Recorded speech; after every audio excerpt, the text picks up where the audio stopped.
Dear student, इस video में हम क्लास 12 हिंदी के जितने भी स्टूडेंट हैं और इस बार 2024 बोर्ड एग्जाम में हिंदी का पेपर देने वाले हैं तो हम उनके लिए लेकर आए हैं सबसे महत्वपूर्ण प्रश्न। 50 नंबर आज के इस वीडियो को देखने के बाद में बिल्कुल पक्का होने वाला है आपका हिंदी में। ये पार्ट 2 का वीडियो है। इससे पहले हमने पार्ट 1 का वीडियो अपलोड किया था, आपने नहीं देखा है तो जाकर देख सकते हैं। ये खंड खा का वीडियो है और इसमें 50 नंबर बिल्कुल पक्का कर देंगे। 22 फरवरी को पेपर में 100% यही सब आएगा जो आज के इस वीडियो में हम आपको बताने वाले हैं। महामैराथन आज का ये क्लास है, वीडियो को लास्ट तक जरूर देखिएगा आप लोग। 1 घंटे में पूरी हिंदी आपकी खत्म हो जाएगी जो पार्ट 2 का है यानी खंड खा का। तो क्लास 12 हिंदी के जितने भी स्टूडेंट हैं और इस बार 22 फरवरी को पेपर देने वाले हैं, ये सारे क्वेश्चंस आप लोग तैयार कर लीजिए, पेपर में 100% आएगा। तो 50 नंबर इस वीडियो में चलिए देख लेते हैं और 50 नंबर बिल्कुल पक्का कर देते हैं। याद रखिएगा महामैराथन वीडियो है, 1 घंटे में आपका खत्म हो जाएगा। बस वीडियो को लास्ट तक जरूर देखिएगा। देखिए कौन कौन से हम टॉपिक आपको पढ़ाएंगे यानी इसमें क्वेश्चन विथ आंसर देंगे। सबसे पहला आपका हो जाएगा संस्कृत गद्यांश। संस्कृत गद्यांश कैसे हल करा जाता है इसके बारे में हम आपको बताएंगे। दूसरा है संस्कृत का श्लोक कह लीजिए या पद्यांश, ये दोनों इंपॉर्टेंट है। उसके बाद में तीसरा है रस छंद अलंकार, इसके बारे में हम आपको बताएंगे, रस छंद अलंकार के बारे में। चौथा है आपका संधि विच्छेद। संधि विच्छेद प्रत्यय आपका आ जाता है समास और विभक्ति परिचय, इसके बारे में भी हम बताएंगे। लास्ट में हमारा बचता है पत्र लेखन। निबंध इसमें हमने नहीं बताया क्योंकि इसका जो 12 बजे हमने अपलोड किया है वीडियो, नहीं देखा है तो जाकर आप देख लीजिएगा। स्टूडेंट क्लास 12 हिंदी का महत्वपूर्ण, हिंदी व्याकरण का महत्वपूर्ण सबसे गद्यांश आ चुका है। क्लास 12 हिंदी का सबसे महत्वपूर्ण गद्यांश हम लेकर आ चुके हैं जो कि आपके बोर्ड एग्जाम में 7 नंबर का ही पूछा आता है। और आज की इस वीडियो को देखने के बाद में आपका 7 नंबर बिल्कुल पक्का होने वाला है। देखिए आपके हिंदी में जो गद्यांश पूछा जाता है हिंदी व्याकरण में संस्कृत का, 2 चैप्टर सबसे ज़्यादा आपका इंपॉर्टेंट है। सबसे पहला जो चैप्टर है आपका संस्कृत भाषायाम महत्वम, दूसरा जो चैप्टर है महामना मालवी। ये दोनों चैप्टर को आप गद्यांश को सारे कंप्लीट कर लेते हैं यानी सारे पढ़ लेते हो, सारे तैयार कर लेते हो तो आपका 7 नंबर बिल्कुल पक्का है। याद रखिएगा संस्कृत भाषायाम महत्वम और महामना मालवी, ये दो चैप्टर है संस्कृत गद्यांश में सबसे ज़्यादा इंपॉर्टेंट है और इसके सारे गद्यांश को आप लोग पढ़ लीजिएगा। चलिए देखते हैं इसमें क्या क्या पूछा जाता है। इसमें सिर्फ आपका 2 ही प्रश्न पूछा जाएगा। एक होगा यानी ये जो गद्यांश दिया हुआ है इसका संदर्भ लिखने के लिए, सा संदर्भ हिंदी में अनुवाद। इसके बाद में हमें हिंदी में अनुवाद करना होगा यानी इसका पूरा हिंदी में मीनिंग बताना होगा कि मीनिंग इसका होता क्या है। यानी जो लेखक है या जो पूरा मतलब जो चैप्टर है इसका मीनिंग आपको बताइए गद्यांश के बारे में। समझ में आ गया। और प्यारे स्टूडेंट आपको मतलब बैकग्राउंड में हमारी जो वॉइस सुनाई दे रही होगा अननोन वॉइस, तो प्लीज़ आप इसको इग्नोर कीजिएगा क्योंकि वॉइस को हम देखेंगे तो वीडियोज नहीं बना पाएंगे आप लोगों के लिए इंपॉर्टेंट, तो प्लीज़ आप लोग इसको इग्नोर कीजिएगा। यहाँ पर देखिए ये सबसे महत्वपूर्ण गद्यांश है। तो सबसे पहले क्या करना है, हमें 2 प्रश्न पूछे जाते हैं तो हमने क्या गद्यांश को पढ़ लेना है। गद्यांश को जो संस्कृत का गद्यांश है हमें पढ़ लेना है पूरा। यहाँ पर देखिए धन्युष भारत देश यत्र, धन्यु भारत देश यत्र समुल्सति जनमान सपानी, यहाँ पर देखिए जनमान सपावनी। उसके बाद में देखिए भव भावो द भावनी शब्द संदोह, यहाँ पर देखिए शब्द संदोह प्रशावनी सुर भारती विद्यमानिषु निखिलेपु वाड्मेयेषु अस्या वाड्मय सर्वश्रेष्ठ सुसंपन्न चा वर्तते या वे भाषा संस्कृत नामान संस्कृत नमनापि लोके प्रतिथा अस्त अस्माक रामायण महाभारता। उसके बाद में देखिए ऐतिहासिक ग्रंथा तद्वारो वेदा सर्व उपनिषदा अष्टदश पुराणानि अन्यानि चा महाकाव्य नाटकीय दीनि अस्मेव भाषया लिखितानि। यहाँ पर देखिए लिखितानि संत इमेव भाषा सर्वसामान्य भाषाण जननीति मान्यते।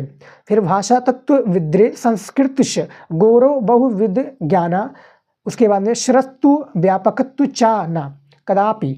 उसके बाद में तृष्ट रविष्य संस्कृत गौरव दृष्ट पथ मानीय सम्य गुप्त मार्चय परणेण दंडिता। यहाँ पर देखे दंडितना संस्कृत नाम देवी वाग्यनम वख्यात महाशिवी।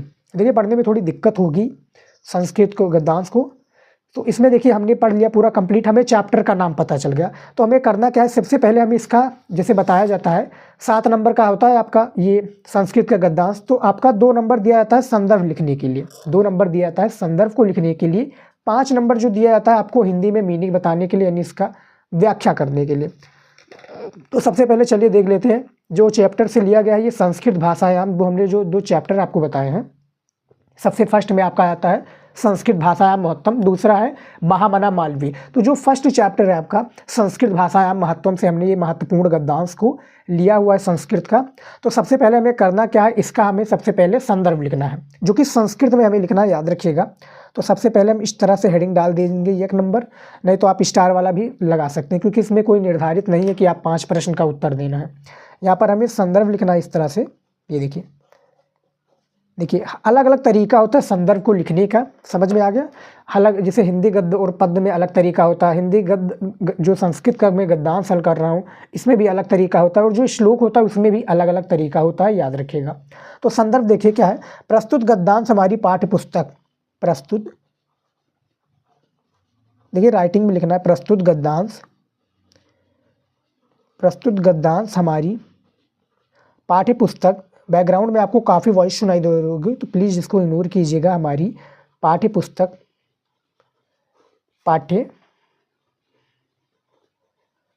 यहाँ पर देखिए पाठ्य पुस्तक, हमारी पाठ्य पुस्तक के संस्कृत भाग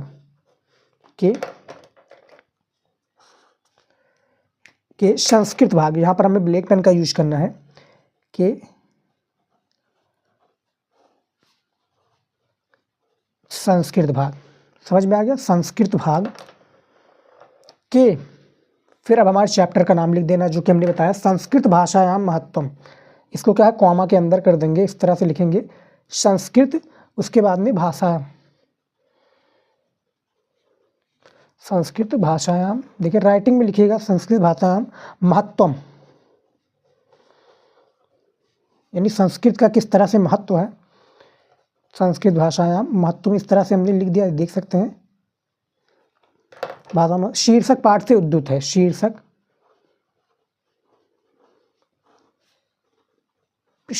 पाठ से उद्धृत है, यहाँ पर देखिए शीर्षक पाठ से,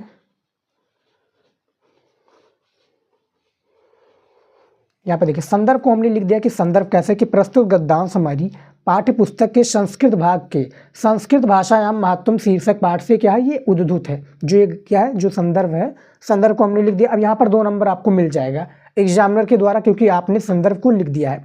वह इसका हमें क्या करना है, अनुवाद करना है। अनुवाद के लिए हमें 5 नंबर दिया जाएगा। तो चलिए देख लेते हैं इसका अनुवाद होता क्या है। जी देखिए, ये मैंने पहले से लिख कर लेकर आया था, नहीं तो मैं लिखता तो बहुत टाइम आपका वेस्ट हो जाता। तो यहाँ पर देखिए, ये भारत देश धन्य है, ये भारत देश धन्य है, जहाँ मनुष्यों के पवित्र मनों को प्रसन्न करने वाली, उच्च भावों को उत्पन्न करने वाली, शब्द राशि को जन्म देने वाली देववाणी संस्कृत सुशोभित है। वर्तमान काल में विद्यमान समरस्त साहित्यों, यहाँ पर देखिए समरस्त साहित्यों में इसका साहित्य सर्वश्रेष्ठ एवं सुसमृद्ध है। यही भाषा संसार में संस्कृत के नाम से भी प्रसिद्ध है। हमारे रामायण महाभारत आदि ऐतिहासिक ग्रंथ, चारों वेद, सारे उपनिषद, 18 पुराण तथा अन्य महाकाव्य, नाटक आदि इसी भाषा में लिखे गए हैं। भाषा वैज्ञानिकों, यहाँ पर देखिए लिखे गए हैं, भाषा विज्ञानियों ने इसी भाषा को सारी आय भाषाओं की जननी माना है। संस्कृत का गौरव, यहाँ पर देखिए संस्कृत का गौरव, उसमें अनेक प्रकार के ज्ञान का होना तथा उसकी व्यापकता किसी भी दृष्टि से छिपी नहीं है। संस्कृत के गौरव को ध्यान में रखकर, संस्कृत के जो गौरव है उसको ध्यान में रखकर, थोड़ा और इसमें दिया हुआ है, दिखा देते हैं, ध्यान में रखकर आचार्य श्रेष्ठ दंडी ने, यहाँ पर देखिए आचार्य श्रेष्ठ दंडी ने ठीक ही कहा है कि संस्कृत को महर्षियों ने दिव्य वाणी, ब्रैकेट में देखिए देवताओं की भाषा कहा है। संस्कृत एक क्या है, यहाँ पर ये भारत देश हमारा धन्य है, जहाँ पर मनुष्य के पवित्र मनों को प्रसन्न करने वाली, उच्च भावों को उत्पन्न करने वाली संस्कृत सुशोभित है। संस्कृत जो भाषा है वो क्या है, सुशोभित है। तो यहाँ पर जो हमारा एक गद्यांश था इसको हमने हल कर दिया है। सबसे ज़्यादा इंपॉर्टेंट था, बस आपको करना क्या है, इसका पूरा हिंदी में मीनिंग निकाल देना है और इसका आपको संदर्भ दे देना है, यानी संदर्भ बता देना है कि किस चैप्टर से लिया गया है। जब आप इसको पूरा पढ़ेंगे, आपने पढ़ा होगा पहले, तो पूरा जब आप पढ़ेंगे तो आपको चैप्टर का नाम पता चल जाएगा कि क्यों इसमें क्या है, क्लू रहता है। जैसे कि आप देख सकते हैं संस्कृत नाम, उसके बाद में यहाँ पर देखिए संस्कृत, यानी जब 2-4 बार आ जाए यहाँ पर और देखिए संस्कृत नाम दिया हुआ है, तो यानी जब क्लू आपको मिल जाए तो वहाँ पर आपका क्या हो जाता है, वहाँ पर चैप्टर का नाम रिवील हो जाता है, समझ में आ गया। तो ये आपको क्या हो गया, संदर्भ हमने लिख दिया, ये देखिए संदर्भ लिख दिया है और इसका हिंदी में अनुवाद कर दिया है। आप इतना कर दीजिएगा, आपको 7 नंबर पाने से कोई भी नहीं रोक सकता। ऐसे ही सभी हल कर दिया जाता है, सारा गद्यांश संस्कृत का ऐसे ही हल करा जाता है। अब चलिए देखते जो हमारा नेक्स्ट आ जाता है वो क्या है। यहाँ पर देखिए स्टूडेंट, क्लास 12 हिंदी व्याकरण का सबसे महत्वपूर्ण हम श्लोक लेकर आ चुके हैं, जो कि आपके बोर्ड एग्जाम में ये भी 7 नंबर का पूछा जाता है। जिस तरह से हिंदी गद्यांश से यानी हिंदी संस्कृत का श्लोक वो गद्यांश पूछा जाता है 7 नंबर का, सेम इसी प्रकार से श्लोक कह लीजिए या पद्यांश कह लीजिए, समझ में आ गया। तो ये सबसे ज़्यादा इंपॉर्टेंट होता है। 2 दिया जाता है, दोनों में से किसी एक को आपको करना रहेगा। 2 दिया जाता है, किसी आपको एक को करना है, जिसमें से आपको क्या है 7 नंबर दिया जाएगा। यहाँ पर भी आपको संदर्भ और उसका क्या है अनुवाद करना होगा हिंदी में। जैसे कि यहाँ पर दिया हुआ है उदेति सविता, क्या दिया हुआ है, उदेति सविता ताम्र स्त्राम एवा इस्तमेति चा संपते चा विपतो चा महता मेक रूपता, यानी ये आपका श्लोक दिया हुआ, छोटा सा श्लोक है क्योंकि 2 अक्षर का है, ज़्यादा इसमें क्या है एक प्रकार से 2 लाइनों में है, ज़्यादा बड़े में नहीं दिया जाता श्लोक, तो इसलिए आपका इतना होगा। अब हमें करना क्या, इसका संदर्भ लिखना है। तो जैसा कि हमने बताया 2 होता है, तो सबसे पहले हमें क्या करना है, इसका एक प्रकार से संकेत डालना है एग्जामिनर के लिए कि हमने ये वाला किया हुआ है। तो संकेत आप इस तरह से लिखिएगा, ये देखिए इस तरह से आपको क्या है संकेत लिखना है। संकेत लिखिए, 2 अक्षर आगे का उठा लीजिए इस तरह से, उदेति सविता, क्या लिखना है उदेति सविता। उसके बाद में डॉट डॉट डॉट डॉट करते करते यहाँ का जो लास्ट का जो लाइन है, यानी जो लास्ट वाला लाइन है, इसको उठाकर यहाँ पर पेस्ट कर दीजिए, ताकि एग्जामिनर को ये पता चल जाए कि आपने दोनों में से कोई एक को किया है और एग्जामिनर वो देखकर आपको 7 नंबर देकर आगे बढ़ जाएगा। ये आपने संकेत को डाल दिया है, समझ में आ गया। अब चलिए बात करते हैं इसके संदर्भ के ऊपर कि संदर्भ हमें कैसे लिखना है। यहाँ पर देखिए संदर्भ को, ये देखिए संदर्भ हमें यहाँ पर इस तरह से हेडिंग डाल देना है और इस तरह से क्या हमें एक प्रकार से हेडिंग डाल देना है। नीचे आप ब्लैक स्केच का प्रयोग कर सकते हैं अंडरलाइन के लिए, तो एक ब्लैक स्केच आप इस तरह से लेकर जाइएगा। अब संदर्भ इसका हम लिख लेते हैं, क्या लिख देते हैं, संदर्भ लिख लेते हैं, फिर हम आपको बताते हैं कि कैसे आपको सारी चीज़ें को करना है। यहाँ पर देखिए नीलेपन का यहाँ पर हम प्रयोग करेंगे। संदर्भ में देखिए कि ये श्लोक हमारी पाठ्य पुस्तक के, ये श्लोक हमारी पाठ्य पुस्तक के, हमारी पाठ्य पुस्तक के, हमारी पाठ्य पुस्तक,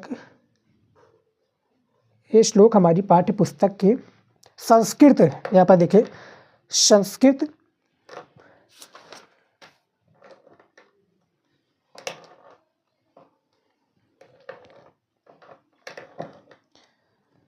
संस्कृत भाग, यहाँ पर हमें क्या लिखना है संस्कृत भाग।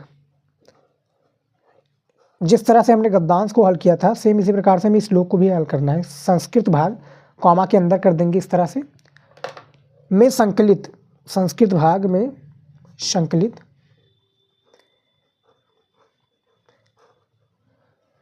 संकलित सुभाषित रत्नान। देखिए जो आपका इस श्लोक में भी मैं बता देता हूँ कौन सा चैप्टर इंपॉर्टेंट है आपका। इस श्लोक में आपका सुभाषित रत्नान जो चैप्टर है, इसके सारे आपको इस श्लोक को कंप्लीट कर लेना है, क्योंकि ये हर साल पूछे जाने वाला श्लोक है। इनमें से आपका एक ना एक तो पक्का आएगा ही आएगा। क्या आएगा, एक ना एक तो आपका श्लोक इसमें से आएगा ही आएगा, बोर्ड एग्जाम में हर साल आता है। तो इसके सारे श्लोक को क्या है आपको तैयार कर लेना है, बोर्ड एग्जाम में 100% पूछा जाता है, समझ में आ गया। तो इसकी सारी श्लोक को आप पढ़ लीजिए। उसके बाद में दूसरा जो चैप्टर है एक और आप तैयार कर लीजिएगा। एक दूसरा चैप्टर आया है ऋतु वर्णनम। क्या है? ऋतु वर्णनम 2024 के न्यू सिलेबस के आधार पर ये नया चैप्टर आपका ऐड हुआ है। तो इसमें काफ़ी सारे हैं, जैसे वर्षा, हेमंत, उसके बाद में क्या है वर्षा, हेमंत, वसंत, ये जितने भी आपके टॉपिक हैं इसमें सारे को आपको पढ़ लेना है, बोर्ड एग्जाम में आएगा। और सुभाषित रत्नान जो चैप्टर है ये भी सबसे ज़्यादा इंपॉर्टेंट है, तो इसको भी तैयार कर लीजिएगा और अपना 7 नंबर बिल्कुल कंफर्म कर लीजिएगा। पाठ से अवतरित है, यहाँ पर हम इस तरह से लिख देंगे, पाठ से अवतरित है, पाठ से अवतरित है, ये हमारा संदर्भ होगा। संदर्भ में हमने कैसे लिखा है, यानी ये जो आपका श्लोक दिया हुआ है ये श्लोक हमारी पाठ्य पुस्तक के संस्कृत भाग में संकलित सुभाषित रत्नान, जो आपको चैप्टर हम बताए हैं महत्वपूर्ण, सुभाषित रत्नान पाठ से ये अवतरित है। आपने पढ़ लिया, देख लिया, यहाँ पर संदर्भ लिख दिया, एग्जामिनर को ये पता चल गया कि जो श्लोक है ये यानी इस चैप्टर से लिया गया। 2 नंबर आपका यहाँ पर कंफर्म हो जाएगा। समझ में आ गया? 2 नंबर आपको यहाँ पर दे दिया जाएगा। जैसा कि मैंने बताया 2 दिया होता है, तो इनमें से आपने 1 किया हुआ है। अब इसका क्या है, पूरा हमें हिंदी में मीनिंग बताना, जिस तरह से हमने गद्यांश का मीनिंग बताया था, संस्कृत गद्यांश का, सेम इसी प्रकार से इसका भी आपको मीनिंग बताना है। तो यहाँ पर देखिए हमें अनुवाद करके पहले से लेकर आया था, ताकि आपका जो टाइम है वो बचे, क्योंकि time is most important our life. देखिए, सूर्य उदित होते समय लाल होता है, सूर्य उदित होते समय लाल होता है और अस्त होते समय भी लाल होता है। इस प्रकार ब्रैकेट में देखिए, इस प्रकार संपत्ति और विपत्ति दोनों स्थितियों में महापुरुष एक ही रहते हैं, महापुरुष एक रूप रहते हैं, अर्थात सुख में हर्षित और दुख में पीड़ित नहीं होते, अपितु यहाँ पर देखिए संभाव, अपितु संभाव में सुख और दुख दोनों का ग्रहण करते हैं, अपितु सुख और दुख में क्या है, ग्रहण करते हैं। ये अनुवाद, तो अनुवाद जो हुआ था कि ये जो पूछा गया था आपका श्लोक, ये इसी के ऊपर था। हमने इसका संदर्भ भी दे दिया है और इसका जो अनुवाद होता है इसको भी हमने बता दिया है। ऐसे ही आपको हल करना है और हिंदी व्याकरण में जो अपना 7 नंबर बिल्कुल पक्का कर लेना है। 2 चैप्टर हमने बताए हैं, सुभाषित रत्नान और ऋतु वर्णनम जो नया चैप्टर ऐड हुआ है, सबसे ज़्यादा इंपॉर्टेंट। इसके सारे गद्यांश को पढ़ लीजिए, मैं गारंटी लेता हूँ कि आपका 7 नंबर कोई भी नहीं काट सकता। समझ में आ गया? सारे को आप कंप्लीट कर लीजिए। और जो जिस तरह से हमने संदर्भ को बताया लिखने का, सबसे बेस्ट तरीका है छोटा सा ही आपको संदर्भ लिखना है। बस आपको ये, जैसे यहाँ पर सुभाषित रत्नान है, तो यहाँ पर जैसे मान लीजिए आपका ऋतु वर्णनम का श्लोक दे दिया गया, तो वहाँ पर आप ऋतु वर्णनम पेस्ट कर देंगे, लिख देंगे, सारा एज इट इज वही रहेगा। समझ में आ गया? बस आपको हिंदी में अनुवाद करना कि इसका मीनिंग बताना कि होता क्या है। समझ में आ गया? ऐसे ही आप लोग लिखिएगा। तो ये भी हमारा टॉपिक कंप्लीट हो चुका है। अब चलिए देखते हैं रस, छंद, अलंकार के ऊपर। यहां पर देखिए अब हमारा आ चुका है रस। क्या आ चुका है? हमारा रस पूछा जा चुका है। ये देखिए यहाँ पर देखिए अब हमारा जो टॉपिक आ चुका है, रस आ चुका है। यहाँ पर देखिए, करुण रस अथवा हास रस की परिभाषा एवं उदाहरण दीजिए। ये आपका 2 नंबर का पूछा जाता है बोर्ड एग्जाम में। कितने नंबर का? 2 नंबर का पूछा जाता है। सबसे ज़्यादा इंपॉर्टेंट ये टॉपिक है। प्रश्न देखिए कैसे पूछा जाएगा कि करुण रस अथवा हास रस की परिभाषा एवं उदाहरण दीजिए। 1 नंबर आपको परिभाषा के लिए देना होगा, 1 नंबर आपको देना होगा इसका उदाहरण के लिए, यानी एग्जाम्पल के लिए। दोनों में से किसी एक को करना है, लेकिन मैं आपको दोनों करके बताऊंगा ताकि आपका कोई डाउट क्लियर ना रहे, यानी कोई डाउट आपका बचे ना, क्लियर हो जाए। यहाँ पर देखिए उत्तर में करुण रस का सबसे पहले परिभाषा देख लेते हैं कि करुण रस का परिभाषा है क्या। ये देखिए, करुण रस का परिभाषा है कि इसका स्थायी भाव शोक है, शोक स्थायी भाव है। शोक नामक स्थायी भाव विभाव, अनुभाव एवं संचारी भाव में संयोग करता है, तब करुण रस की उत्पत्ति होती है। करुण रस का स्थायी भाव शोक है। शोक नामक स्थायी भाव विभाव, अनुभाव एवं संचारी भाव में संयोग करता है, तब करुण रस की क्या है, उत्पत्ति होती थी। यानी ये जो हास रस और करुण रस है, ये मैंने जो है क्लास 9th में याद किया था, अभी तक मुझे याद है, और यही हर साल ये आने वाला टॉपिक है। समझ में आ गया? तो इसको आप लोग तैयार कर लीजिए और अपना 2 नंबर कंफर्म कर लीजिए। तो परिभाषा तो हमने दे दिया, अब इसका उदाहरण भी चलिए देख लेते हैं कि उदाहरण इसका कैसे हमें लिखना है और उसमें भी हमें कैसे 1 नंबर कंफर्म करना है, क्योंकि 1 नंबर काफ़ी ज़्यादा इंपॉर्टेंट है। आप लोगों को पता होगा, आप लोग हमारे इंटेलिजेंट स्टूडेंट हैं। तो यहाँ पर देखिए उदाहरण लिख लेते हैं। उदाहरण कई सारे हैं, जैसे जथा पंकुबिन खग अतिरीना और फन के विवर कर हीना और असमम जीवन बंद बिन तो ही जो जड़ देव जियावन मोही। एक ये आपका उदाहरण हो गया। दूसरा है मणि खोयो भुजंग सी जन्नी। तो मैं मणि खोयो वाला आपका लिख कर दिखा देता हूँ। मणि खोयो भुजंग सी जन्नी, भुजंग, वीडियो को रोक कर भी आराम से समझ सकते हैं, भुजंग सी जन्नी आराम से आप पढ़ सकते हैं सारी चीज़ों को, कोई कहीं पर नहीं जा रहा, बस आप क्या है समझिए हमारी बातों को। जननी फन सा पटक रही थी शीश, फन सा, यहाँ पर देखिए फन सा। राइटिंग पे मत जाइएगा प्लीज़ स्टूडेंट, आप लोग क्या अपनी राइटिंग पर आप ध्यान दीजिए, क्योंकि मैं पेपर देने नहीं जाऊँगा। पटक रही थी शीश, पटक रही थी, यहाँ पर नीचे में लिख देता हूँ, पटक रही थी शीश, ये हो गया। उसके बाद में अंधी आज बनाकर मुझको, अंधी आज, यहाँ पर देखिए अंधी आज, अंधी आज बनाकर मुझको, बनाकर मुझको क्या न्याय किया तुमने जगदीश, क्या,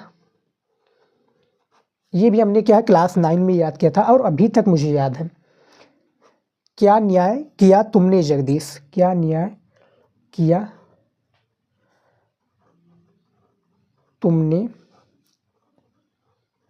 जगदीश, क्या न्याय किया तुमने जगदीश, समझ में आ गया। तो ये उदाहरण हो गया कि मणि खोयू भुजंग सी जन्नी, फंसा पटक रही थी शीश, अंधी आज बनाकर मुझको क्या न्याय किया तुमने जगदीश। ये करुण रस का परिभाषा हो गया कि करुण रस का स्थायी भाव शोक है, शोक नामक स्थायी भाव विभाव अनुभाव एवं संचारी भाव में संयोग करता है, तब करुण रस की उत्पत्ति होती है। उदाहरण हमने लिख दिया है और परिभाषा लिख दिया है। अब आप इतना ही लिख दीजिएगा, आप ना क्या है 2 नंबर कन्फर्म कर लीजिएगा, जो आपका 2 नंबर है ये बिल्कुल कन्फर्म हो जाएगा, बस आप इतना ही लिख दीजिएगा। अब चलिए देख लेते हैं हास रस का परिभाषा और उदाहरण, क्योंकि जैसा कि मैंने आपको बताया दोनों का मैं परिभाषा आपको बताऊंगा, दोनों काफ़ी ज़्यादा इंपॉर्टेंट है। यहाँ पर देखिए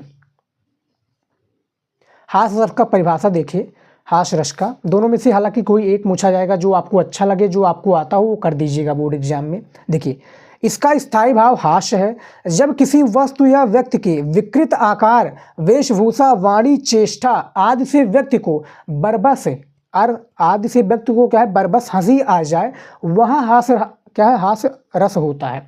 हास्य रस का स्थायी भाव का है हास्य, देख सकते हैं स्थायी भाव सबसे ज़्यादा इंपॉर्टेंट होता है आपका बोर्ड एग्जाम में।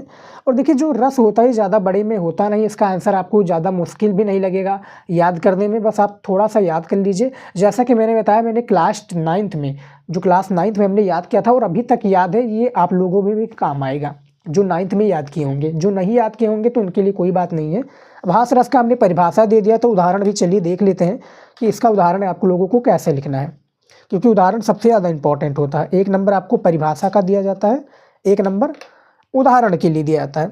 तो उदाहरण इसका देखिए, विंध्य के वासी उदासी, यहाँ पर देखिए विंध्य के वासी, विंध्य के, बैकग्राउंड में वॉइस आपको काफ़ी सुनाई दे रही है तो उसके लिए मैं क्षमा चाहूँगा। विंध्या के वासी उदासी तपोव्रत, यहाँ पर देखिए तपोव्रत धारी महाविनु नीचे लिख देता हूँ, महाविनु ब्योरति बार। उसके बाद में और है थोड़ा, गोतमतीये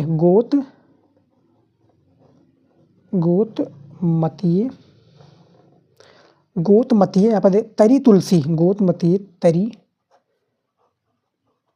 तुलसी, इसको कॉमा के अंदर हम कर देंगे तुलसी। शो कथा सुन, सो कथा सुन भी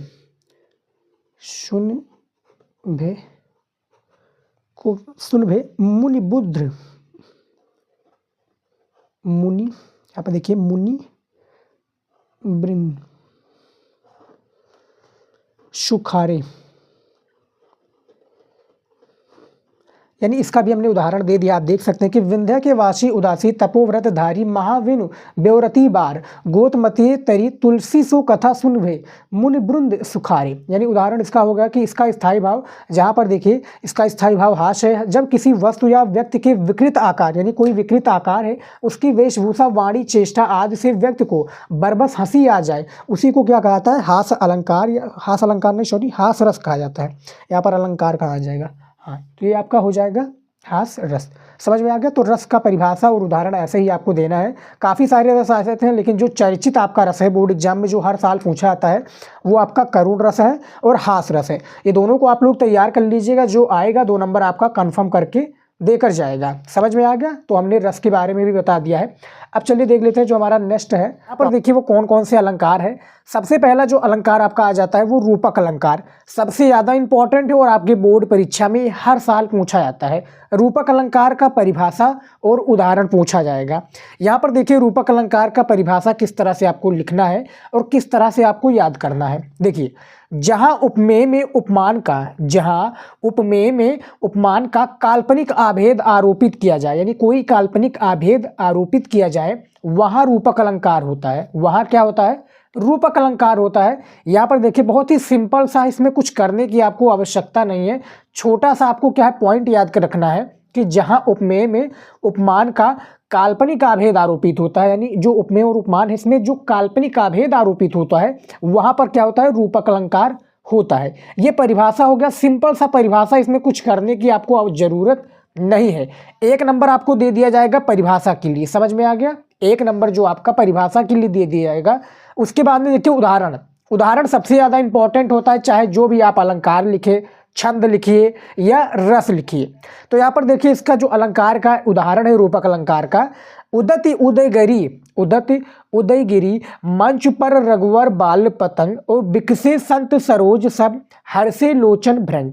उदत उदगिरी मंच पर रघुवर बाल पतंग और बिकसे संत सरोज सब हर्षे लोचन भृंग। तो ये रूपक अलंकार का परिभाषा है कि जहां उपमेय में और उपमान में जहां उपमेय और उपमान में काल्पनिक आभेद आरोपित किया जाए वहां रूपक अलंकार होता है। सिंपल सा आपका क्वेश्चन है और सिंपल सा इसका परिभाषा है। आप इस तरह से लिख दीजिएगा, आपका जो रूपक अलंकार कंफर्म हो जाएगा। देखिए बोर्ड एग्जाम में आपका 3 तरह का अलंकार आता है। एक आपका रूपक अलंकार, अनुप्रियास अलंकार और श्लेष अलंकार। तो हमने रूपक अलंकार का परिभाषा उदाहरण दे दिया है। अब चलिए देख लेते हैं अनुप्रियास अलंकार का। ये देखिए दूसरा है हमारा अनुप्रियास अलंकार। अनुप्रियास अलंकार भी सबसे ज़्यादा आपके बोर्ड एग्जाम में पूछा आता है। यहाँ पर देखिए अनुप्रियास अलंकार में क्या पूछा जाएगा कि एक ही वर्ण की बार बार आवृत्ति होने पर अनुप्रियास अलंकार होता है। ये अनुप्रियास अलंकार का क्या है? परिभाषा है। जब एक ही वर्ण, यानी हम आपको क्या है एग्जाम्पल के थ्रू समझाएंगे, यानी उदाहरण के सहित समझाएंगे, तब आपको ज़्यादा समझ में आएगा। यहाँ पर उदाहरण देखिए कि एक ही वर्ण की बार बार आवृत्ति होने पर अनुप्रियास अलंकार होता है। उदाहरण में समझिए कि कानन कठिन भयंकर भारी और घोर घाम हिम वारी बयारी। तो यहाँ पर देखिए एक ही वर्ड, यानी एक ही वर्ड भी, जैसे कानन फिर कठिन, ये देखिए का वाला जो वर्ड आया है इसमें 2 बार आया है। भयंकर भारी इसमें 2 बार आया है। उसके बाद में देखिए घोर घाम इसमें भी आपका 2 बार आया है। वारी बयारी में भी 2 बार आया है। तो यानी एक ही वर्ड की बार बार आवृत्ति होने पर उसको क्या कहा जाता है? अनुप्रियास अलंकार कहा जाता है। यानी एक प्रकार से इसको हमें एग्जाम्पल के थ्रू समझना है, तब ज़्यादा हमें समझ में आएगा। समझ में आ गया दोस्त? ऐसे ही आपको लिखना है।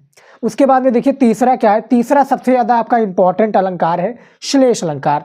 श्लेष अलंकार भी आपके बोर्ड एग्जाम में सबसे ज़्यादा पूछा जाता है। यहाँ पर देखिए श्लेष अलंकार का परिभाषा है, जब एक शब्द बिना आवृत्ति के 2 या 2 से अधिक अर्थ प्रकट करता है तब श्लेष अलंकार होता है। यहाँ पर देखिए जब एक शब्द बिना आवृत्ति, यानी कोई आवृत्ति ना होने पर 2 अर्थ, यानी क्या है 2 या 2 से उससे अधिक अर्थ प्रकट करता है, उसे हम श्लेष अलंकार कहते हैं या होता है। यहाँ पर देखिए रहीमन पानी राखी बिन पानी सब सून, बहुत ही ज़्यादा इंपॉर्टेंट है और इसको आपने काफ़ी बार पढ़ा होगा। यानी जो ये उदाहरण है इसको आपने स्कूल में या इधर उधर क्या कहीं पर लिखा होता है, यानी विद्यालयों में सबसे ज़्यादा ये लिखा होता है। रहीमन पानी राखिए और बिन पानी सब सून, पानी गए न उबरे मोती मानुष चून। यहाँ पर देखिए पानी गए न उबरे मोती मानुष चून, ये इसका श्लेष अलंकार का परिभाषा है। देख सकते हैं सिंपल सा, इसमें करना का कुछ नहीं है आपको। इनमें से क्या है सिर्फ किसी एक को करना है आपके बोर्ड एग्जाम में। कक्षा 12 हिंदी के जितने भी विद्यार्थी हैं इनके लिए बहुत ही ज़्यादा इंपॉर्टेंट है, और कक्षा 12 के स्टूडेंट के लिए नहीं, आप क्लास 10th के भी स्टूडेंट हैं तो उनके लिए भी सबसे ज़्यादा इंपॉर्टेंट है और सभी विद्यार्थी के लिए इंपॉर्टेंट है। सबसे आसान तरीका है अलंकार को याद करने का।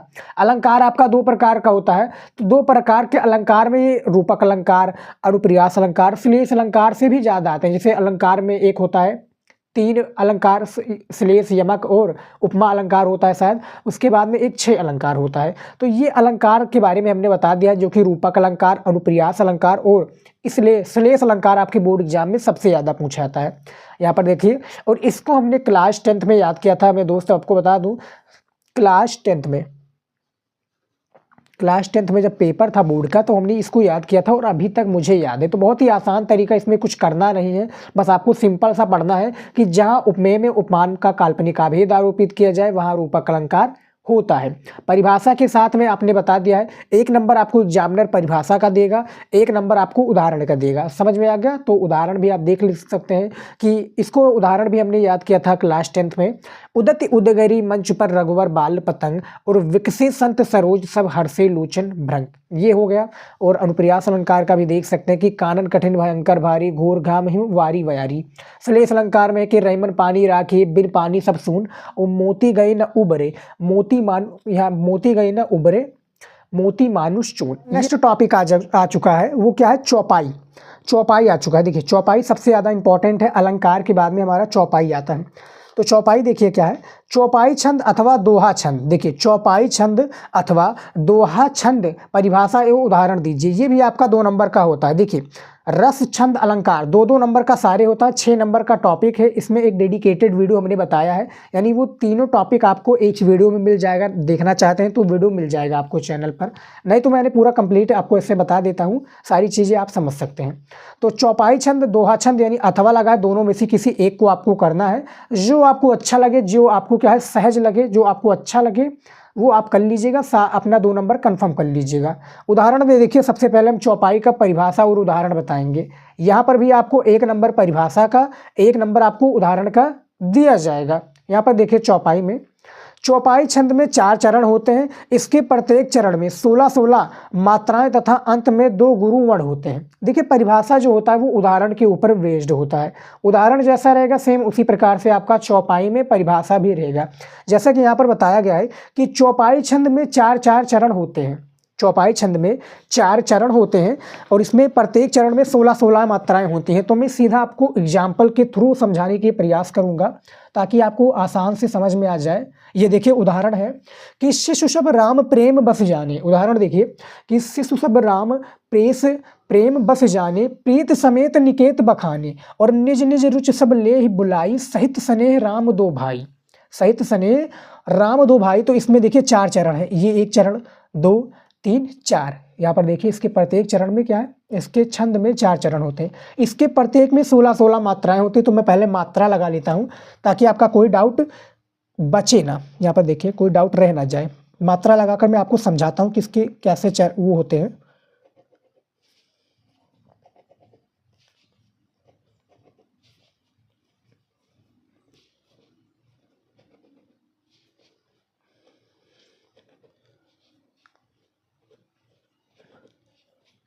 अंत में यहाँ पर देखिए 2 गुरु वर्ण होते हैं, निज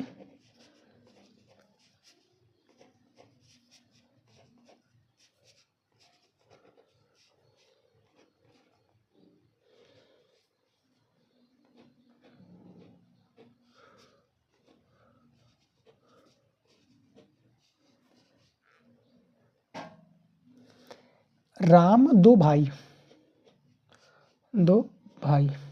यहाँ पर देखिए, हमने मात्रा लगा लिया। तो यहाँ पर मात्रा में क्या पूछा गया था कि इसके प्रत्येक चरण में 16-16 मात्राएं होती हैं। तो मैं मात्रा दिखा देता हूँ। ये जो SS वाला 2 सिंबल आपको बंदा दिखा रहा होगा, ये क्या है? ये मात्रा है, यानी 2-2 नंबर वाला। तो देखिए, 1, 2, 3, 4, 5, 6, 7, 8, 9, 10, 11, 12, 13, 14, 15, 16। ये हमारा क्या हो गया? 16 मात्राएं कन्फर्म हो गया। इसमें भी देख लेते हैं 16 मात्राएं हैं। 1, 2, 3, 4, 5, 6, 7, 8, 9, 10, 11, 12, 12, 4, 16। इसमें भी क्या है? 16 मात्राएं हो गई। सेम इसमें भी आपको 16 मात्राएं दिख जाएंगी और इसमें भी आपको 16 मात्राएं दिख जाएंगी। अब यहाँ पर 2 बताया गया कि 2 गुरु वर्ण होते हैं। 2 गुरु वर्ण क्या होता है? ये देखिए, ये 2 गुरु वर्ण है। समझ में आ गया? ये देखिए, ये क्या है आपका? 2 गुरु वर्ण है।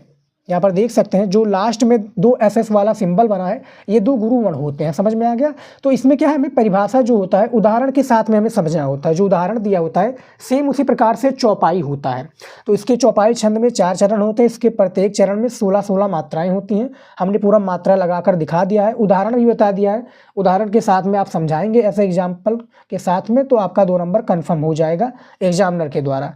बस प्यार से आपको ये याद रखना है कि जो चौपाई और छंद पूछा जाए, चौपाई दोहा, इसको आपको तैयार कर लेना है, मात्रा लगाना सीख लेना है, सारी चीज़ें आपको समझ में आ जाएंगी। मात्रा कैसे लगाना आप देख सकते हैं कि शिशु सब राम प्रेम बस जाने, प्रीत समेत निकेत बखानी, और निज निज रुचि सब ले ही बुलाई, सहित स्नेह राम दो भाई। ये उदाहरण कंप्लीट हो गया, चौपाई हमने बता दिया है। ऐसे ही आप लोगों को चौपाई बताना है। और देखिए यहाँ पर क्या बताया गया है कि चौपाई छंद अथवा दोहा छंद दोनों में से किसी एक को आपको करना है। हालांकि दोनों आप तैयार कर लीजिएगा, जो आएगा जो आप लिख दीजिएगा, लेकिन आप दोनों तैयार कर लीजिएगा। अब चलिए देख लेते हैं दोहा के बारे में, दोहा का परिभाषा और इसका उदाहरण।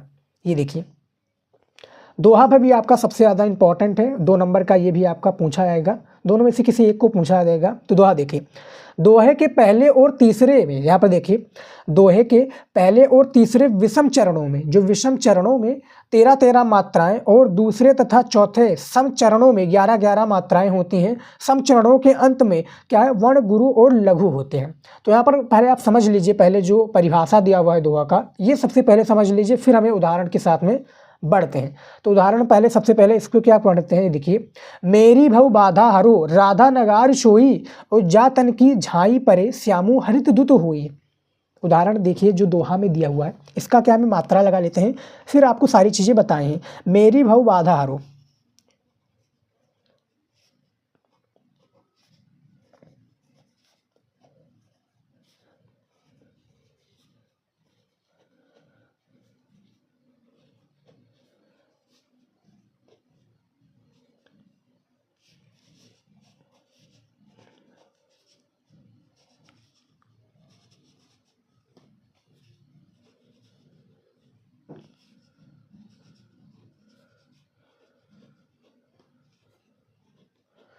ये देखिए हमने मात्रा लगा दिया है। अब यहाँ पर देखिए क्या है, इसके सम क्या है, तीसरे, यहाँ पर देखिए पहले और तीसरे चरणों में 13-13 मात्राएं। तो ये देखिए पहला चरण है, ये देखिए पहला, और ये तीसरा चरण है। तो इसमें क्या हमें 13-13 मात्राएं देखनी है। ये देखिए कॉमा लगा है।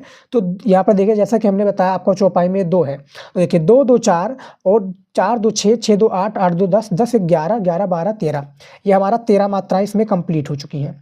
13, इसके बाद में तीसरे चरण में देखते हैं 2 3 4 5 6 7 8 9 10 10 2 10 10 11 12, यहाँ पर देखिए 2 2 4 2 6 2 8 8 2 10 10 और 3 13, ये भी हमारा 13 मात्राएं इसमें कंप्लीट हो चुका है। उसके बाद में देखिए दूसरे तथा चौथे सम चरणों में 11-11 मात्राएं। तो ये क्या है, ये दूसरा है और ये चौथा है। ये देखिए ये आपका दूसरा आ जाता है, ये चौथा आ जाता है। इसमें क्या है, 11-11 मात्राएं हमें देखना है। तो 2 2 4 2 6 2 8 8 1 9 10 11 12 13, यहाँ पर देखिए 13 कैसे आ चुका है।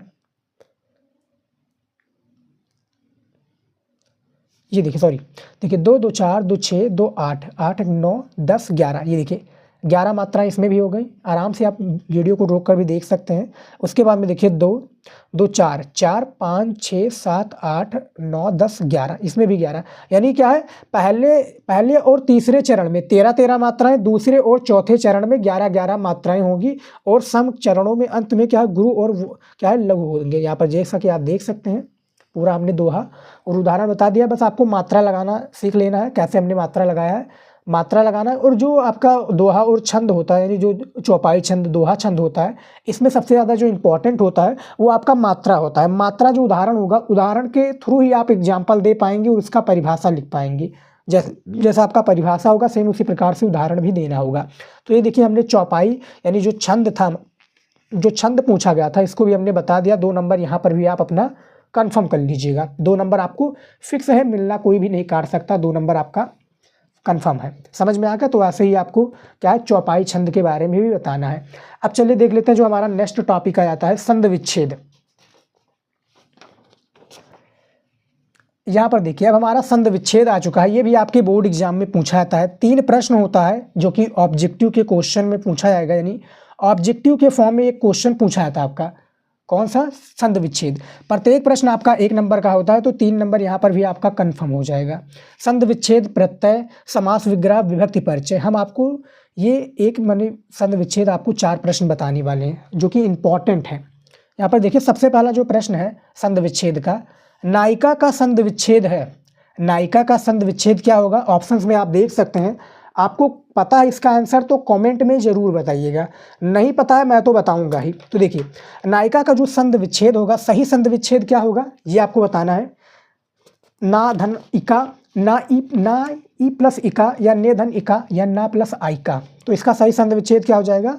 आंसर सी हो जाएगा, यानी आंसर गा हो जाएगा। ने धन इका हो जाएगा नायिका का सही संधि विच्छेद। उसके बाद में देखें दूसरा क्या है, पावक का संधि विच्छेद होगा। पावक का संधि विच्छेद क्या होगा ये आपको बताना है।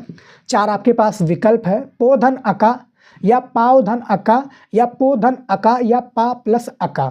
तो पावक का सही संधि विच्छेद क्या हो जाएगा? ये जो मैं संधि विच्छेद आप लोगों को बता रहा हूँ ये हर साल पूछे आने वाला इंपॉर्टेंट टॉपिक है, और जो मैं संधि विच्छेद इस वीडियो में लेकर आया हूँ सबसे ज़्यादा इंपॉर्टेंट है।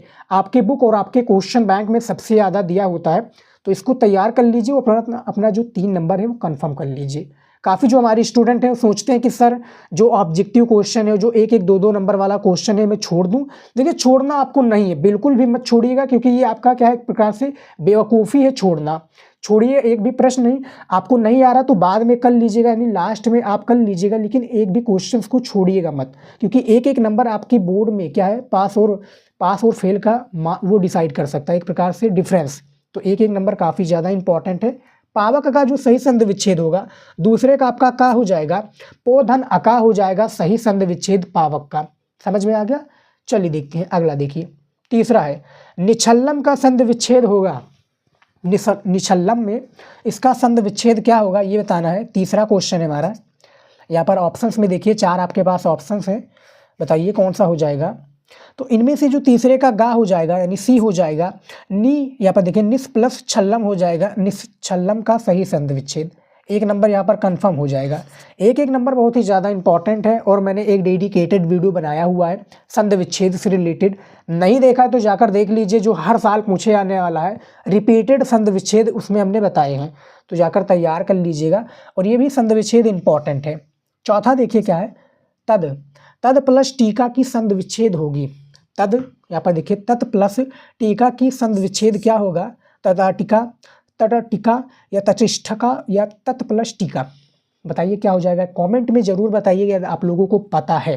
नहीं पता है तो कोई बात नहीं, मैं जो बता रहा हूँ उसको आप तैयार कर लीजिए। चौथे का खा हो जाएगा, तट प्लस टीका हो जाएगा, क्या तटटिका हो जाएगा, तत् प्लस टीका का सही संधि विच्छेद। तो ये इसमें देखिए हमने 4 ही संधि विच्छेद आप लोगों को बताए हैं, जो कि सबसे ज़्यादा इंपॉर्टेंट है, और आपके बोर्ड एग्जाम में बार बार पूछे जाने वाला ये संधि विच्छेद है। कौन सा है? बार बार पूछे जाने वाला संधि विच्छेद। तैयार कर लीजिएगा। 3 प्रश्न आपका पूछा जाता है बोर्ड एग्जाम में। और देखिए आप लोगों ने नोटिस किया होगा, तो मैंने क्या है इंपॉर्टेंट मॉडल पेपर भी आप लोगों की हिंदी की तैयारी के लिए मैं लाता रहता हूँ, तो आपने उसको नहीं देखा है तो जाकर ज़रूर चेकआउट कीजिएगा, क्योंकि काफ़ी ज़्यादा इंपॉर्टेंट रहता है वो मॉडल पेपर। चलिए देखते हैं अब हमारा नेक्स्ट जो हमारा आ चुका है वो समास विग्रह आ चुका है। समास विग्रह आपका 2 प्रश्न होता है 1 नंबर का, ये भी ऑब्जेक्टिव के फॉर्म में पूछा जाता है, यानी बहुविकल्पीय के रूप में 2 प्रश्न पूछा जाता है 1-1 नंबर का, तो 2 नंबर इसमें भी हो जाता है। कौन कौन से वो समास विग्रह, यानी समास का हमें विग्रह करना है। समास जो सबसे ज़्यादा इंपॉर्टेंट है आपके साहित्यिक हिंदी में। सबसे पहला देखिए महादेव में समास है। महादेव में समास कौन सा हो जाएगा? कर्मधारय समास, अव्ययीभाव समास, तत्पुरुष समास, या द्वंद्व समास। महादेव में समास कौन सा होगा स्टूडेंट बताइए। तो इनमें से जो आपका राइट आंसर हो जाएगा समास में वो पहला कर्मधारण हो जाएगा। महादेव में समास कर्मधारण है। अगला समास देखिए 1-1 नंबर का सबसे ज़्यादा इंपॉर्टेंट है समास विग्रह, और इस पर ये जो टॉपिक मैं बता रहा हूँ इस पर आप लोग बिल्कुल भी ध्यान नहीं देते, इस पर आप लोग ध्यान दीजिए। 1-1, 2-2 नंबर काफ़ी ज़्यादा इंपॉर्टेंट है, जो आ रहा है उसको आप क्या सजोगिए। दूसरा देखिए निर्जनम। निर्जनम में कौन सा समास होगा? अव्ययीभाव, कर्मधारण, द्विगु समास होगा, या बहुव्रीहि। कौन सा समास होगा निर्जनम में, ये आप लोगों को बताना है। तो इनमें से जो आपका दूसरा है, दूसरे में आपका करेक्ट आंसर क्या हो जाएगा? दूसरे का ए हो जाएगा, अव्ययीभाव समास हो जाएगा, जो कि निर्जनम में समास है अव्ययीभाव। याद रखिएगा अव्ययीभाव कर्म धारण सबसे ज़्यादा आपका समास होता है। जिनको नहीं पता है तो मैं बता दूं, जिन स्टूडेंट को नहीं पता कि कौन सा समास होगा, यानी बिल्कुल भी नहीं पता कि उनको क्या है, एक प्रकार से उन्होंने पढ़ा नहीं है और उनको उस क्वेश्चन का नहीं आंसर आ रहा है, तब क्या कीजिएगा, कर्म धारण और अव्ययीभाव समास सबसे ज़्यादा होता है समास में। 2 नंबर का आपका क्वेश्चन पूछा जाएगा, तो जो आपका मन करे चाहे आप अव्ययीभाव पर लगा दीजिएगा, चाहे तो कर्म धारण पर, आपका 2 नंबर बिल्कुल कन्फर्म रहेगा। ये मेरी गारंटी है। जिनको कुछ नहीं आता, जिनको आता है वो तो अपना ईमानदारी से लिखेंगे ही लिखेंगे। उसके बाद में देखिए तीसरा प्रश्न क्या हो जाएगा, शोकाग्नि। यहाँ पर देखिए शोकाग्नि में कौन सा समास है, बहुब्रीहि समास, उसके बाद में अव्ययीभाव समास, तत्पुरुष समास या कर्मधारण। बताइए कौन सा हो जाएगा, राइट आंसर बताइएगा आप लोग, कन्फर्म आप आंसर हमें बताइए। देखिए सारे का मैं क्या करता हूँ, एक प्रकार से जब आप लोग कमेंट करते हैं कि सर मेरा इतने में से इतना सही गया, ये हमारा सही गया, तो हम उसी प्रकार से आप लोगों की तैयारी कराते हैं ताकि ज़्यादा से ज़्यादा आप लोगों की हिंदी की तैयारी हो पाए। हिंदी एक ऐसा सब्जेक्ट है जिसमें आप मनचाहा नंबर ला सकते हैं, बस आपकी तैयारी अच्छे से होनी चाहिए। तैयारी अच्छे से कैसे होगी, जो मैं टॉपिक बता रहा हूँ, जो मैं इंपॉर्टेंट क्वेश्चन लेकर आ रहा हूँ, उसको आप तैयार कर लीजिए। उसका एक क्या है, शॉर्ट नोट्स बना लीजिए। जैसे महादेवी वर्मा का जीवन परिचय भी आपके बोर्ड एग्जाम में पूछा जाता है, तो महादेवी वर्मा जी का, उसका क्या है, आप लोग शॉर्ट नोट बना लीजिए। शॉर्ट नोट्स बना लेंगे तो उसको क्या है, धीरे धीरे आप याद करेंगे। और देखिए धीरे धीरे याद नहीं करना है आपको, क्या है, सुबह उठना है 4 बजे उठकर पूरे क्वेश्चंस का रिवीजन कर लेना है, हर एक चैप्टर का रिवीजन कर लीजिए। हिंदी में आप ज़्यादा से ज़्यादा तैयारी कीजिए, क्योंकि जो आप नंबर लाना चाहते हैं वो हिंदी में आप ला सकते हैं। हिंदी की तैयारी आप अच्छे से कीजिए। तो देखिए जो आपका शोकाग्नि में है, इसमें कौन सा समास हो जाएगा, इसमें जो सही समास हो जाएगा आपका, वो आपका हो जाएगा डी हो जाएगा, कर्मधारण समास हो जाएगा। समझ में आएगा। अगला देखिए, चौथा देखिए, चंद्रशेखर में समास कौन सा है, चंद्रशेखर में कौन सा समास होगा, अव्ययीभाव, द्वंद्व समास, बहुव्रीहि समास या इनमें से कोई नहीं। चंद्रशेखर में समास कौन सा होगा, तो इनमें से जो आपका चौथा है, चौथे का सी हो जाएगा, बहुव्रीहि समास हो जाएगा चंद्रशेखर में समास। समझ में आ गया। तो इसमें भी हमने 4 ही प्रश्न लेकर आया था जो कि समास विग्रह में था। इसका भी हमने एक डेडिकेटेड वीडियो बनाया हुआ है, जो सबसे ज़्यादा इंपॉर्टेंट समास आपकी बोर्ड एग्जाम में पूछे जाते हैं, तो जाकर आप वो वीडियो भी देख लीजिएगा, काफ़ी ज़्यादा इंपॉर्टेंट वीडियो है। तो यहाँ पर देखिए समास के बारे में भी हमने बता दिया। हालांकि ये 2 क्वेश्चन पूछे जाते हैं बोर्ड एग्जाम में, इसमें हमने 4 बताए हैं और इम्पॉर्टेंट है, तैयार कर लीजिएगा। जो भी स्टूडेंट लिख रहे हैं उनके लिए तो अच्छी बात है, जो नहीं लिख रहे हैं अपने दिमाग में फीड कर लीजिए, क्योंकि क्वेश्चन आएगा। समझ में आ गया। चलिए देखते हैं जो हमारा नेक्स्ट टॉपिक आ जाता है वो क्या है। देखिए अब हमारा नेक्स्ट टॉपिक आ चुका है प्रत्यय। प्रत्यय आ चुका है। देखिए काफ़ी जो पहले जो 2023 की सिलेबस के आधार पर था, काफ़ी जो आपके हिंदी ग्रामर में जो काफ़ी सारी चीज़ें हट चुकी हैं। हिंदी जो आपका हिंदी व्याकरण में काफ़ी, जैसे कि पहले शब्द रूप, धातु रूप, ये सब पूछे जाते थे, ये हट चुके हैं। अब आपका संधि विच्छेद, प्रत्यय, समास विग्रह, उसके बाद में क्या है, विभक्ति परिचय, ये 4 चीज़ें आपके हिंदी व्याकरण में सबसे ज़्यादा इंपॉर्टेंट है और पूछे जाते हैं हर साल। अब नया हमारा टॉपिक ऐड हुआ है पत्र लेखन। आप लोगों ने नाम सुना होगा, सिलेबस आपने देखा होगा, तो उसमें आपको कंफर्म होगा, हमने वीडियो बना रखा है। तो यहाँ पर देखिए प्रत्यय के बारे में हम बात करेंगे। प्रत्यय आपका 2 नंबर का, यानी 2 प्रश्न होते हैं, 1-1 नंबर का प्रत्येक प्रश्न होता है, 2 क्वेश्चन पूछे जाते हैं, 2 नंबर कंफर्म हो जाता है। तो प्रत्यय में देखिए कौन कौन से वो प्रत्यय हैं जो सबसे ज़्यादा इंपॉर्टेंट हैं। सबसे पहला आपका दत्त। दत्त शब्द में कौन सा प्रत्यय होगा, दत्त शब्द में कौन सा प्रत्यय होगा, ये आपको बताना है। ए आपका कत्वा, बी मतुप, सी तबियत या डी कत्वा। तो इसमें कौन सा आपका प्रत्यय हो जाएगा, ये आपको बताना है प्यारे स्टूडेंट। तत्वा शब्द में कौन सा प्रत्यय होगा, तो ये आपका हो जाएगा कत्वा, दत्त कत्वा। समझ में आ गया। दूसरा देखिए गतिमान में प्रत्यय क्या हो जाएगा, ए मतुप, वी त्वा, सी कत्वा या डी मतुप। यहाँ पर देखिए गतिमान शब्द में प्रत्यय क्या होगा, तो इनमें भी आपका मतुप हो जाएगा, जो कि गतिमान शब्द में सही प्रत्यय है। अगला देखिए तीसरा, दर्शनीय में प्रत्यय कौन सा है। दर्शनीय में आप देखिए 4 ऑप्शंस रहेंगे, सेम इसी प्रकार से आपका बोर्ड एग्जाम में भी रहेंगे। जैसा कि मैं आप लोगों को मॉडल पेपर दिखा रहा हूँ, मॉडल पेपर सॉल्व करा रहा हूँ, तो उसमें भी मैं जो क्वेश्चन बता रहा हूँ सेम इसी प्रकार से रहते हैं। आप लोग, हमें लग रहा है कि ये देखते नहीं है वीडियोज़ को आप लोग देखिए और उसको लास्ट तक देखिए, क्योंकि अब आपका छोटे छोटे यानी वीडियो से काम नहीं चलेगा। अब आपको लंबी छलांग लगानी पड़ेगी और लंबी छलांग में आपको तैयारी भी अच्छे से करनी पड़ेगी। समझ में आ गया। तो अच्छे से अपनी तैयारी कीजिए, और जो भी मैं इंपॉर्टेंट क्वेश्चन लेकर आ रहा हूँ लॉन्ग वीडियो में इसलिए लेकर आ रहा हूँ ताकि आपका हर एक सब्जेक्ट की तैयारी अच्छे से कंप्लीट हो पाए। तो ये भी आपका जो सब्जेक्ट है सबसे ज़्यादा इंपॉर्टेंट है। तीसरा जो है दर्शनीय में जो सब आपका प्रत्यय हो जाएगा, ये कौन सा प्रत्यय हो जाएगा, तो वो आपका अनियर हो जाएगा। दर्शनीय में प्रत्यय अनियर आपका हो जाएगा राइट आंसर। चलिए देखते हैं अगला।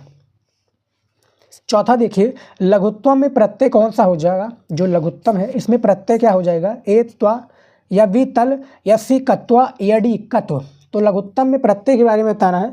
लघुत्तम ये देखिए, तो इनमें से आपका ए हो जाएगा, यानी चौथे का आपका ए हो जाएगा, तो आ हो जाएगा राइट आंसर। और देखिए आपको ट्रैक्टर की आवाज़ सुनाई दे रही हो बैकग्राउंड में, तो प्लीज़ इसको इग्नोर कीजिएगा। काफ़ी सारी प्रॉब्लम्स को सामना करना पड़ता है, ऐसे वीडियोज हम आप लोगों के लिए नहीं ला सकते, क्योंकि क्या है काफ़ी प्रॉब्लम का एक प्रकार से सामना करना पड़ता है और काफ़ी सारी चीज़ें वो करनी पड़ती हैं जो आपकी तैयारी के लिए हमें क्या एक प्रकार से इम्पॉर्टेंट है। लेकिन तैयारी तो आपकी करानी ही करानी, हमें अच्छे से करानी है, तो आप लोग भी मेहनत कीजिए। क्योंकि क्या है, हम लोगों के पीछे क्या प्रॉब्लम है, आप लोग तैयारी कर रहे हैं, आपके भी पीछे क्या प्रॉब्लम है, एक प्रकार से आप भी अच्छे से तैयारी कर रहे हैं और सभी सब्जेक्ट को आप अच्छे से तैयार करना चाहते हैं। तो सभी सब्जेक्ट को आप अच्छे से तैयार कर सकेंगे, बस आप मेहनत में लग जाइए। जो बाकी का टाइम है ये क्या खेलने कूदने में ना लगाकर आप पढ़ाई पर और अपनी रिवीजन पर फोकस कीजिए। ज़्यादा से ज़्यादा रिवीजन कीजिए, इंपॉर्टेंट क्वेश्चंस को तैयार कीजिए, इंपॉर्टेंट टॉपिक्स को तैयार कीजिए। आपकी जो हिंदी या और भी अदर सब्जेक्ट की तैयारी अच्छे से हो पाएगी। तो प्रत्यय हमने इसमें भी 4 आपको प्रत्यय बताए हैं जो कि सबसे ज़्यादा इंपॉर्टेंट है। देख सकते हैं 2 नंबर का पूछा जाता है। आ चुका है विभक्ति परिचय। विभक्ति परिचय आ गया। ये आपके बोर्ड एग्जाम में क्या है, 3 क्वेश्चन दिए होंगे, तीनों में से किसी एक को करना है, जिसको लिए आपको 2 नंबर दे दिया जाएगा, यानी तीनों में से किसी एक को करना रहेगा। अब विभक्ति परिचय में आपका पूछा क्या जाता है प्यारे स्टूडेंट, विभक्ति परिचय में आपका ये पूछा जाता है कि मतलब इनमें से आपको नियम बताना है और इसके क्या है विभक्ति के बारे में बताना है। जैसा कि मान लीजिए आपके पास क्वेश्चन है, ये देखिए आपके सामने क्या है एक क्वेश्चन दिया हुआ है। क्वेश्चन क्या दिया हुआ है यहाँ पर देखिए, यह आपके सामने एक क्या है क्वेश्चन दिया हुआ कि भिक्षुक नेत्रेण काण अस्ति, भिक्षुक नेत्रेण काण अस्ति, यानी यहाँ पर क्या है भिखारी आँख से काना है, भिखारी जो है आँख से काना है, तो इसके बारे में हमें बताना है। तो इसमें जो आपका क्वेश्चन होता है, बेसिकली क्वेश्चन किस तरह से पूछा जाएगा कि निम्नलिखित, यहाँ पर देखिए निम्नलिखित वाक्यों में से रेखांकित मोटे जो छपे वाक्य हैं इनमें से विभक्ति तथा उसके संबंधित नियम का उल्लेख कीजिए, 2 नंबर का होगा। तो सबसे पहले हमें इसके बारे में बताना है जो पूछा गया है, भिक्षुक नेत्रेण काण अस्ति, इसका हिंदी में मीनिंग बता देते हैं कि भिखारी आँख से, यहाँ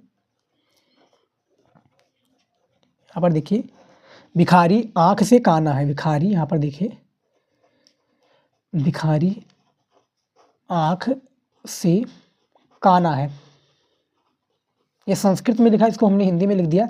अब यहाँ पर हमें करना क्या है, यहाँ पर हमें इसका क्या है नियम लिखना है, यानी सूत्र लिखना है। तो नियम सबसे पहले हम लिख देते हैं, इसका नियम क्या है, ये ना विकारे, नियम इसका ये ना, यहाँ पर देखिए विकार,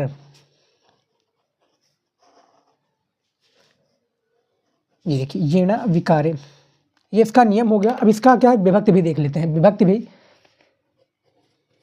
काफ़ी सारी मेहनत करनी पड़ती है, ऐसे ही ना एग्जामिनर नंबर नहीं देता है। आप लोग सोच रहे होंगे कि सर ऐसे ही हो जाएगा, तो ऐसे आपको कुछ भी नहीं मिलेगा। तृतीय विभक्ति,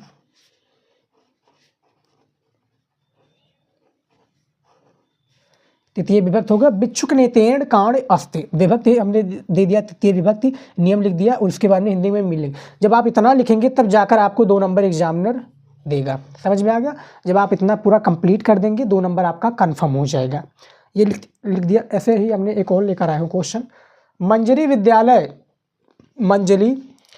विद्यालय प्रतीयति, यानी पूछा क्या गया कि मंजरी विद्यालय की ओर आती है, इसको हमें हिंदी में लिखना है मंजरी विद्यालय, यहाँ पर देखिए मंजरी विद्यालय की ओर आती है, विद्यालय की ओर आती है, यहाँ पर भी हमें क्या लिखना है, नियम लिखना है। इसके नियम के बारे में बताना है। तो ये जो नियम है जो हम बता रहे हैं आपको, एक नियम आपका सबसे ज़्यादा इंपॉर्टेंट है, अभिता परता समया निक्सा हा प्रतियोगी। ये बोर्ड एग्जाम में बार बार पूछा जाता है और इसके जो आपका एक प्रकार से वो ये है, यानी विभक्त है, ये हर साल पूछे जाते हैं। तो इसका भी विभक्त आप सारे पढ़ लीजिएगा। अभिता परिता, यहाँ पर देखिए अभिता परता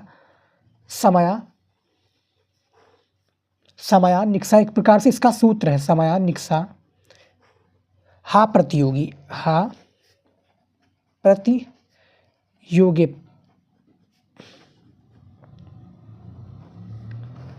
अबिता परता समयानिक्सा हा प्रतियोगी, ये इसका क्या हो गया, नियम होगा। देख सकते हैं नियम हमने पूरा लिख दिया कंप्लीटली। अब इसका विभक्ति भी देख लेते हैं कि विभक्ति होता क्या है। विभक्ति इसके बारे में हमने काफ़ी बार अपना यानी अपनी वीडियोज में चर्चा किया इसके निबंध के बाद। इसका जो आपका विभक्ति है, विभक्ति जो होता है द्वितीय विभक्त होता है, याद रखिएगा। जो इसका विभक्त होगा वो द्वितीय विभक्त होगा, द्वितीय विभक्ति। समझ में आ गया। तो यानी दोनों में से किसी एक को करना है, आप एक कर लीजिएगा, अपना 2 नंबर कंफर्म कर लीजिएगा। इस पर भी हमने एक डेडिकेटेड वीडियो बनाया हुआ है, जो महत्वपूर्ण आपका क्या है विभक्ति है, हमने उस पर वीडियो बना रखा है। आपने नहीं देखा है तो जाकर ज़रूर चेकआउट कीजिएगा, उससे आपको काफ़ी कुछ सीखने को मिलेगा जो विभक्ति से रिलेटेड रहेगा। तो यहाँ पर देख सकते हैं हमने दोनों के बारे में बता दिया है, एक आपका येणा विकारे, दूसरा है अबता परिता समयानिक्सा हा प्रतियोगी। बस आपको क्या है संस्कृत में दिया होगा, इसका हिंदी में मीनिंग बताना है, उसके बाद में नियम और विभक्ति लिख दीजिएगा, अपना 2 नंबर कंफर्म कर लीजिएगा। तो ये भी हमारा कंप्लीट हो चुका है। अब जो हमारा लास्ट वाला टॉपिक बचता है वो पत्र लेखन बचता है। क्या बचता है, पत्र लेखन। तो इसको बारे में भी हम देख लेते हैं। यहाँ पर देखिए स्टूडेंट, अब आपका आ चुका है पत्र लेखन। पत्र लेखन आपके बोर्ड एग्जाम में हर साल पूछे जाने वाला एक इम्पॉर्टेंट टॉपिक है। आपके इस साल नए एक इम्पॉर्टेंट टॉपिक ये ऐड हुआ है। 8 नंबर बिल्कुल पक्का कर लीजिए। ऐसे ही आप लोग बोर्ड एग्जाम में पत्र लिखिएगा और अपना जो 8 नंबर है बिल्कुल कंफर्म लिख लीजिएगा। टॉपर भी ऐसे ही आपका पत्र लेखन लिखते हैं, अपना जो पत्र लेखन टॉपर लिखते हैं सेम इसी प्रकार से लिखते हैं। जो गलतियां हैं वो आप लोगों को नहीं करने में, गलतियों के बारे में बताऊंगा कि जो आपको क्या है नहीं करना है। यहाँ पर देखिए प्रश्न क्या पूछा गया है, किस टॉपिक के ऊपर हमें पत्र लिखना है। ये देखिए, आपके नगर में प्रदूषित पानी पीने से दस्त व हैजे के रोगी बढ़ रहे हैं। नगर पालिका के स्वास्थ्य अधिकारी को पत्र लिखिए। यानी आपके नगर में प्रदूषित पानी पीने से दस्त व हैजे के रोगी बढ़ रहे हैं, नगर पालिका के स्वास्थ्य अधिकारी को ये पत्र लिखिए। समझ में आ गया। ये आपको पत्र लिखना है किसके ऊपर, नगर पालिका के ऊपर जो स्वास्थ्य अधिकारी हैं। यहाँ पर देखिए अब यहाँ से हमारा खेल स्टार्ट होता है सारा, जो पत्र लिखने का जो सारा सिलसिला स्टार्ट होता है प्यारे स्टूडेंट, यहीं से स्टार्ट होता है। सबसे पहले क्या है, जो ब्लू आपका पेन है यानी नीला पेन से आप इस तरह से लिख दीजिएगा, सेवा में स्वास्थ्य अधिकारी। यहाँ पर अपना एड्रेस आप लिख सकते हैं। जहाँ पर जैसे पेपर आप जब देने जाएंगे तो यहाँ पर आप अपना स्कूल का नाम लिख दीजिए, अपना एड्रेस लिख दीजिए, जो आपके आसपास के जो नगर पालिका है। जैसे यहाँ पर बुक के हिसाब से मैंने लिख दिया है कटनी नगर पालिका कटनी। यहाँ पर देखिए कटनी नगर पालिका कटनी। विषय किस चीज़ के बारे में है, यानी विषय हमें सबसे पहले लिखना पड़ेगा कि किस टॉपिक के ऊपर हम क्या है ये पत्र लिख रहे हैं, किसके ऊपर पत्र लिख रहे हैं। तो विषय जो हमारा है प्रदूषित पानी से महामारी की आशंका, प्रदूषित जो पानी से महामारी की आशंका, इसी के ऊपर हमें क्या है ये पत्र लिखना है। आपने सबसे पहले एक प्रकार से एक इंट्रो अपना इंट्रो दे दिया कि सेवा में स्वास्थ्य अधिकारी क्या है, उस प्रकार से आपको माननीय उनको कहना है, सेवा में कहना है कि आप हमारे एक प्रकार से आदरणीय हैं। तो प्रदूषित पानी में महामारी की आशंका, यहाँ पर महोदय या मान्यवर आप लिख दीजिएगा। समझ में आ गया। कोई भी टॉपिक पर आप पत्र लेखन लिख रहे हैं तो सबसे पहले यही आप कीजिएगा, महोदय आप लिख दीजिएगा। उसके बाद देखिए पिछले कुछ समय से हमारे क्षेत्र में पीने का शुद्ध पानी नहीं आ रहा है। पीने का जो शुद्ध पानी नहीं आ रहा है, पानी का स्वाद भी कुछ बदला हुआ सा है। इस पानी को पीने से लोगों की कई तरह के, यहाँ पर जो ये पानी है, इस पानी को पीने से लोगों को कई तरह के रोगों को सामना करना पड़ रहा है तथा दस्त व हैजे की आम शिकायत बनी हुई है। दस्त व जो हैजे की आम शिकायत बनी हुई है। आपसे अनुरोध है कि हमारे क्षेत्र की पानी के पाइपलाइन की जांच करवाएं तथा उसे अतिशीघ्र ठीक करवाएं। पुनः आपको सूचित कर रहा हूं कि हमारे समीपस्थ प्राथमिक चिकित्सा केंद्र में कोई भी अनुभवी स्वास्थ्य कर्मी यानी एक प्रकार से डॉक्टर या कुछ भी नहीं है, नियुक्त नहीं है। तो कृपया आप क्या इसको नियुक्त करने की कष्ट करें और आशा है आप हमारी समस्या को गंभीरता से लेंगे। किसको, स्वास्थ्य अधिकारी को यह पत्र लिखा जाता है। किस टॉपिक के ऊपर, प्रदूषित पानी से महामारी की आशंका से। अब यहाँ पर क्या करना है, आशा है कि हमारी क्या है समस्या आपको गंभीरता से लेंगे, यानी जो हमारी ये समस्या है आप लोग इसको गंभीरता से लेंगे। धन्यवाद। आप इस तरह से ब्लैक इस पेन से लिख दीजिएगा। दिनांक आप लिख दीजिए, मान लीजिए जो आज मैं वीडियो शूट कर रहा हूँ, वीडियो में कब शूट कर रहा हूँ, आज कौन सा दिन है, आज आपका जो यानी जो डे है आपका 6 तारीख है, 6 तारीख 6 तारीख दूसरा यानी फरवरी का महीना है 2024। तो इस तारीख को मैं क्या एक प्रकार से वीडियो शूट कर रहा हूँ, तो इस तरह से हो गया। दिनांक भवदीय लिख देना है यहाँ पर, या अपना एक प्रकार से नाम असलम रहीम रहमानी, अपना नाम लिख दीजिए, अपने दोस्तों का नाम भी यहाँ पर आप लिख सकते हैं। समझ में आ गया। ये सबसे बेस्ट तरीका है निबंध लिखने का, निबंध नहीं पत्र लेखन लिखने का। निबंध पर भी हमने वीडियो बनाया हुआ है, सुबह ही हमने सुबह ही वीडियो अपलोड किया है। आपने नहीं देखा है तो जाकर जरूर देखिएगा। तो यहाँ पर देखिए, ऐसे ही आपको क्या करना है, निबंध को लिखना है। निबंध में जो आपका सबसे ज़्यादा जो निबंध होता है, कौन कौन से वो निबंध इंपॉर्टेंट है, हमने एक वीडियो डेडिकेटेड बनाया है आप लोगों के लिए कि कौन कौन सा निबंध इंपॉर्टेंट है। जाकर आप जरूर चेकआउट कीजिएगा, वो काफ़ी ज़्यादा इंपॉर्टेंट है। और अपना क्या है, अपना जो पूरा नंबर है वो कंफर्म कर लीजिएगा। तो पत्र लेखन में आपके नगर में प्रदूषित पानी पीने से दस्त व हैजे की रोगी बढ़ रही, नगर पालिका के स्वास्थ्य अधिकारियों को पत्र लिखना है। अब देखिए कौन सी गलती आप लोगों को नहीं करनी है, जो कि हमने गलती के बारे में जैसा कहा था कि आपको गलतियों के बारे में भी जानना आवश्यक है। गलती आपको सिर्फ ये नहीं करना है, कि जो आपका जैसे यहाँ पर नीले पेन से हमने लिखा है सारी चीज़ें, जो आपको यानी जो टॉपिक होगा, यानी जिस टॉपिक पर आप निबंध लिखना चाहते हैं उसको क्या है, आप सिर्फ ब्लैक पेन से लिखिएगा और सारा एज इट इज नीले पेन से लिखिएगा और एक सीरियल से लिखिए। जैसा कि यहाँ पर देख सकते हैं, ये देखिए सीरियल से लिखिए, नहीं कि आप सेवा में यहाँ लिख दिए, फिर स्वास्थ्य अधिकारी यहाँ लिख दिए, फिर जो नगर पालिका है इसके यहाँ लिख दिया, फिर महोदय आपने यहाँ पर लिख दिया बीचों बीच में। ऐसा नहीं लिखना है। सीरियल से आप जिस तरह से मैंने लिखा है सेम इसी प्रकार से आप सीरियल से लिखिएगा। एग्जामिनर को भी पढ़ने में कोई दिक्कत नहीं होगा और एग्जामिनर भी समझेगा कि बच्चे को जो कॉपी लिखने का तरीका मालूम है। आप लोगों ने हमारा कॉपी वाला वीडियो नहीं देखा है कि 22 फरवरी को कैसे कॉपी लिखी जाती है, तो जाकर आप जरूर चेकआउट कीजिए। उसमें हमने पूरी डिटेल में बताई है कि कॉपी को कैसे लिखना है। फिलहाल आप देख सकते हैं आज का जो पूरा वीडियो था हमने पूरा कंप्लीटली बता दिया है आप लोगों को, सारी चीज़ें बता दिया है जो कि सबसे ज़्यादा इंपॉर्टेंट है आपके निबंध, जो आपका यानी खंड खा से रिलेटेड। खंड खा में कौन कौन से वो टॉपिक थे जो हमने आपको बताए हैं, मैं दिखा देता हूँ। ये देखिए, संस्कृत का गद्यांश हमने हल करना बता दिया है, जो इंपॉर्टेंट गद्यांश है उसके भी बारे में हमने बता दिया है। संस्कृत का श्लोक यानी पद्यांश के बारे में भी बता दिया है।